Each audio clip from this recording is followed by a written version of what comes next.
નમસ્તે મિત્રો, ધર્મ મનીષ પંડ્યા ઓફિશિયલ ચેનલ પર હું મનીષ પંડ્યા આપ સૌનું સ્વાગત કરું છું. અધિક માસની અમૃતધારા નવમી શ્રદ્ધા ફળી. સુવર્ણપુરીમાં એક સુથાર રહેતો હતો. તે લાકડા પર કલાકારી કરવામાં એવો એકો હતો કે તેથી ગામમાં સુથારી કામ તેને મળ્યા કરતું.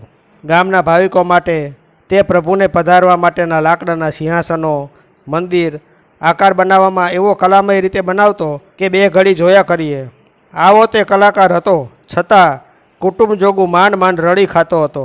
વસ્તારી કુટુંબમાં એક જણ રડનાર હોય ત્યારે જીવન નિર્વાહ ચલાવવો ભારે થઈ પડે છે. સુથારને 7 દીકરીઓને 2 દીકરા હતા. તેમાં દીકરીઓ મોટી અને દીકરા નાના હતા. દીકરી એ તો પારકું ધન કહેવાય. એટલે એક પછી એક છોકરીઓ મોટી થતી ગઈ અને પરણાવાલાયક ઉંમર થતી ગઈ. તેમ તેમ સારા મૂર્તિયા શોધીને પરણાવવા માંડી અને સાસરે વળાવવા માંડી. પણ લગ્નના ખર્ચામાંથી સુથાર ઊંચો જ નહોતો આવતો. વળી દીકરીઓ અવારનવાર સાસરેથી પિયરમાં આવે ત્યારે રિવાજ મુજબ લુગડા લત્તા અને રોકડ આપવી પડતી. આથી સુથાર દિવસે ને દિવસે મુશ્કેલીમાં મુકાતો ગયો. જુવાનીમાં સુથારને વસમું ન લાગ્યું, કારણ કે તે કેળ બાંધીને કામ મેળવી ગુજરાન ચલાવી શકતો હતો. પરંતુ ઘડપણ આવતા અશક્તિને લીધે હવે તેનાથી કામ થતું ન હતું. તો પણ જેમ તેમ ઘરનું ગાડું ગબડાવી જતો હતો. સુથારે જિંદગીમાં ભગવાનનું નામ લીધું ન હતું, પરંતુ વૃદ્ધ થવાથી તે રોજ સવારે ઉઠીને દેવદર્શન જવા લાગ્યો. ક્યારેક કથા વંચાતી હોય, કીર્તન થતું હોય તો તે સાંભળવા બેસી જતો. એક દિવસ કથાકારે કથામાં કહ્યું કે પ્રાણી માત્રના ભરણપોષણની ચિંતા હંમેશા ભગવાનને રહે જ છે, અને તે કીડીને કણ અને હાથીને મણ આપી રહે છે. ભગવાન ભૂખ્યા ઉઠાડે છે પણ ભૂખ્યા સુવાડતો નથી. તો જે માનવી પોતાના કામ સાથે ભગવાનને યાદ કરે છે, ભગવાનનું રટણ કરે છે અને ભગવાન પર ભરોસો રાખે છે, તે કદાપી દુઃખી થતો નથી. સુથારે કથામાં આ બધું સાંભળ્યું અને તેને પસ્તાવો થવા લાગ્યો કે જિંદગીભર હું વૈતરું કૂટતો રહ્યો. હર હંમેશ પેટ પૂજાની ચિંતા રાખી, પરંતુ કોઈ દિવસ પ્રભુનું ચિંતન કર્યું નહીં. અને હું કેવો મૂર્ખ કે પ્રભુના ભજન વિના આખો મનખા દેહ એળે જવા દીધો. પણ હજુય સમય છે. શ્વાસ ચાલે છે ત્યાં સુધી પ્રભુ સ્મરણ કરું અને ભક્તિનું ભાથું બાંધી લઉં. મને વિશ્વાસ છે કે ભગવાન તેનું ફળ આ ભાવમાં જ આપશે. આમ વિચાર કરતો કરતો સુથાર ઘેર આવ્યો અને તેની પત્નીને કહેવા લાગ્યો, હવે મારાથી કામ થતું નથી, એ તો તું જાણે જ છે. તો હવે બની શકે એટલું ભગવાનનું નામ લઈ લઉં.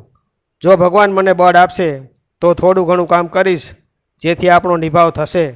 આજે કથાકારે કથામાં કહ્યું છે કે જે માનવી પોતાના કામ સાથે ભગવાનનું નામ લે તેની ચિંતા પ્રભુ રાખે છે, તેનું દુઃખ દૂર કરે છે. માટે આજથી મેં તો ભગવાનને ખોળે માથું મૂક્યું છે, બધી ચિંતા ભગવાન પર છોડી દીધી છે.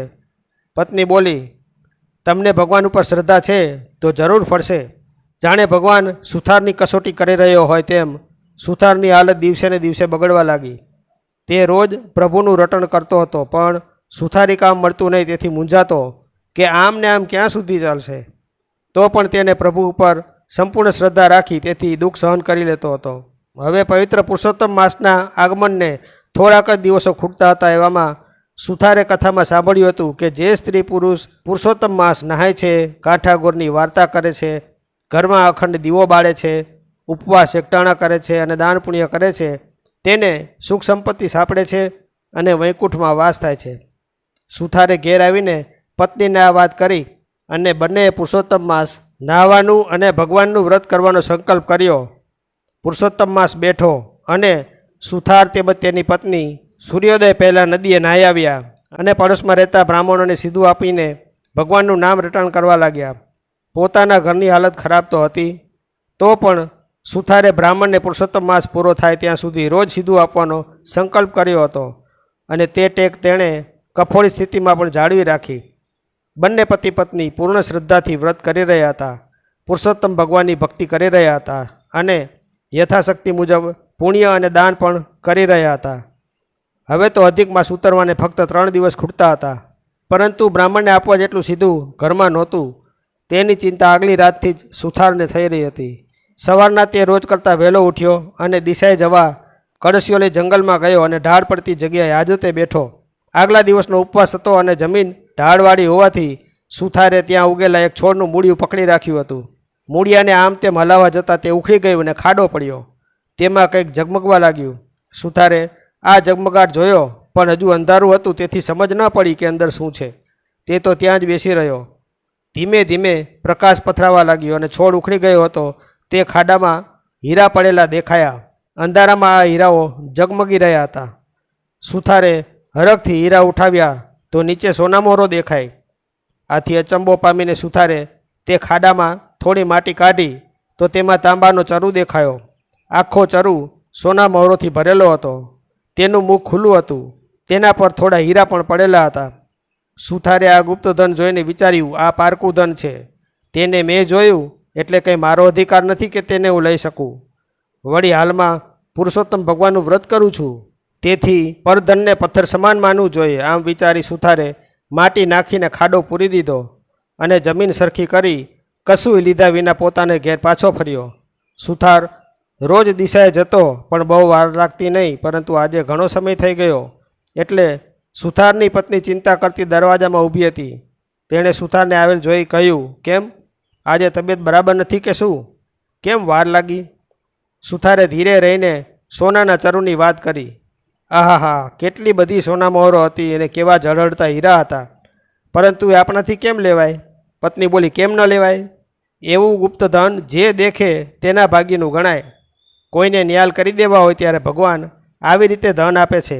આ તો ભગવાને ઘેર બેઠા ધન આપ્યું કહેવાય. તમે કેવા મૂર્ખના સરદાર કે લક્ષ્મી ચાંદલો કરવા આવી ત્યારે તમે મોં ધોવા ગયા. ચાલો, હજુ માણસોની અવર જવર બહુ નથી, ત્યાં જઈ અને ધન લઈ આવીએ. જો કોઈ બીજાની નજર પડી જશે તો હાથથી જશે. વળી આવી તક ફરીથી મળવાની નથી. જિંદગીભર લાકડા છોલ્યા કરજો. ચાલો ચાલો, સુથારે કહ્યું, હું નથી આવવાનો. ભગવાનને ઘેર બેઠા ધન આપવું હોય તો ઘરમાં આપે, કંઈ ઉકરડામાં ન આપે, સમજી? તમે આળસુના સરદાર છો, પત્ની બોલી. નજીક એટલે ઘરમાં જ મળ્યું કહેવાય. શું ભગવાન છાપરું ફાડીને ઘરમાં ધન નાખતો હશે? સુથારણ બોલી. જ્યાં સુધી આપણા ઘરમાં ધન ન મળે ત્યાં સુધી હું એને પારકું ધન માનું છું. ભગવાનને જો આપવું જ હશે તો છાપરું ફાડીને ઘેર બેઠા ધન આપશે. તેને હું ખુશીથી સ્વીકારી લઈશ. સુથારણ કહે, હવે નકામી માથાફોડ મેલો. કોઈ તમારો કાકો જમીન ખોદીને ચરુ લઈ જશે તો હાથ ઘસતા રહી જશો. માટે ચાલો જઈને લઈ આવીએ. ધર્મના કામમાં ઢીલ સી. સુથારે કહ્યું, ત્યાં જવાની ના નથી, પણ આપણો નિયમ તૂટે તેનું કંઈ ભાન છે? રોજ આપણે સૂર્યોદય પહેલાં નદીએ નાહી આવીએ છીએ અને આજે ધનની લાઈમાં નિયમ ચૂકી જઈએ. આપણી ફિકર પરમ કૃપાળુ પુરુષોત્તમ ભગવાનને છે. તેમને ધન દેવું હશે તો છાપરું ફાડીને દેશે. પ્રભુ ધારે તો પડવારમાં રંકને રાય બનાવી શકે છે. સુથારણ પતિનું કહેવું ટાળી શકી નહીં, પરંતુ તેણે કકડાટ બહુ કર્યો. અંતે બંને પહેલાં નદીએ નાહવા ગયા. હવે બન્યું એવું કે આ બધી રકઝક સુથારણની પાડોશમાં રહેતો એક વાણંદ સાંભળતો હતો. તેણે આ તક ઝડપી લીધી. તેણે પત્નીને ઉઠાડીને કહ્યું, અલી, હમણાં સુથાર ઢાળવાળી જગ્યાએ દિશાએ ગયો હતો. ત્યાં તેણે ખાડામાં ચરુ દાટેલો જોયો. સોના મોહરોથી ભરેલો છે અને તેમાં થોડા હીરા પણ છે. આપણા નસીબે તે ચરુ લીધા વગર જ પાછો આવ્યો છે અને પતિ પત્ની બંને નાહવા ગયા છે. માટે આપણે બંને ત્યાં જઈને લઈ આવીએ.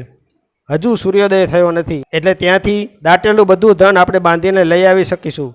સુથારે વાતમાં પત્નીને જગ્યાની એંધાણી બતાવી હતી. તે આધારે વાણંદ અને તેની પત્ની ત્યાં ગયા. ચરુવાળી જગ્યા ઉપર તાજી માટી વાળેલી હતી, એટલે તરત જ તેમને ખબર પડી ગઈ કે અહીંયા ચરુ છે. બંને હાથો હાથ માટી ખોદી કાઢી, પણ ચરુના મોઢા પર હીરા અને સોના મોરને બદલે વીછીઓ ખદબદતા જોયા. આ જોઈને વાણંદની પત્ની બોલી ઉઠી, અહીંયા તો પીળી સોના મોરોને બદલે પીળા વીછીઓ છે. આ હમણાં તમને સુથાર જોડે બનતું નથી, એટલે તમને હેરાન કરવા, વીછી કરડાવવા તેણે આ કપટ રચ્યું લાગે છે. આ સાંભળી વાનંદને ગુસ્સો આવી ગયો અને તેણે સુથારની ખબર લઈ નાખવા માટે કંઈક યુક્તિ શોધવા માંડી અને થોડી વારે સરસ યુક્તિ તેને સૂજી આવી. તે વાત તેની પત્નીને કહી એટલે પત્ની પણ રાજીના રેડ થઈ ગઈ. ચરુની લક્ષ્મી વાણંદના ભાગ્યમાં નહોતી, તેથી તેને પીળી સોનામોરને બદલે પીળા વીછી દેખાતા હતા. એ વીછીઓ સુથારણના ઘરમાં છાપરા વાટે નાખવા માટે બંને ચરુ કાઢીને લુગડામાં લપેટી લીધો. લુગડામાં બાંધેલો ચરુ તેઓ ઘરે લઈ આવ્યા. હજુ અંધારું હતું એટલે વાણંદે પેલો ચરુ સુથારના છાપરા ઉપર ચડાવ્યો અને તેને ઘરમાં ઠાલવવા માટે ધીમે ધીમે છાપરાના નળિયા ખસેડવા લાગ્યો. બરાબર એ જ વખતે સુથારણ નદીએથી નાહીને ઘેર આવી પહોંચ્યા. સુથારે આવીને પ્રભુની છબી આગળ દીવો કર્યો, પછી ધૂપ કરી માળા ફેરવવા બેસી ગયો. તેની પત્ની તો આવતાની સાથે ઓરડામાં માળા ફેરવવા બેસી ગઈ હતી. એ ઓરડા પરના છાપરે પેલો અદેખો વાણંદ ચરું લઈને ચડેલો હતો અને ધીમે ધીમે નળિયા ખસેડી રહ્યો હતો. કેટલીક વારે તેણે નળિયા ખસેડી અને વળીઓ ખસેડી, ચરું ઠલવાય એટલી જગ્યા કરી અને ચરુને ઊંધો વાળી ઘરમાં ઠાલવી દીધો. ચરુમાં સોના મોહરો ભરેલી હતી એટલે ખણાણ કરતી ઘરના ઓરડામાં પડી. જાણે ભગવાને છાપરું ફાડીને ઘરમાં ધન નાખ્યું. એકાએક સોના મોહરોનો વરસાદ ઉપરથી વરસેલો જોઈ સુથાર અને સુથારણ ડોળા ફાડીને જોઈ રહ્યા કે આ શું ચમત્કાર. સુથારણને પુરુષોત્તમ ભગવાન ઉપર અપાર શ્રદ્ધા હતી, તેથી તે એમ સમજી કે ભગવાનનું વ્રત ફળ્યું છે. ભગવાને પોતે પ્રસન્ન થઈને ઘેર બેઠા લક્ષ્મી મોકલી છે. હવે ધન લેવામાં વાંધો નહોતો, તેથી સુથાર અને સુથારણે બધી સોનામોરો એક કોઠીમાં ભરી દીધી. થોડા હીરા હતા તે દાબલીમાં મૂકી દીધા. સુથારણને પોતાની ભૂલ સમજાય તેણે સુથારની માફી માગતા કહ્યું, નાથ, હું તમારું કહેવું માનતી નહોતી, પરંતુ તમારી શ્રદ્ધા ફળી ત્યારે માનવું પડે કે પ્રભુ ઉપર જે શ્રદ્ધા રાખે છે તેની શ્રદ્ધા ફળ્યા વગર રહેતી નથી. અહીંયા બંને પ્રભુની લીલા પર વિચાર કરી રહ્યા હતા અને બાજુમાં ઘરમાં વાણંદ અને તેની પત્ની વિચાર કરી રહ્યા હતા કે છાપરા ઉપરથી નાખેલા વીછીઓ સુથાર અને સુથારણને કરડ્યા કેમ નહીં. જો કરડ્યા હોત તો બંને બૂમા બૂમ કરે અને વીછીઓ નાખવા માટે બહાર આવે.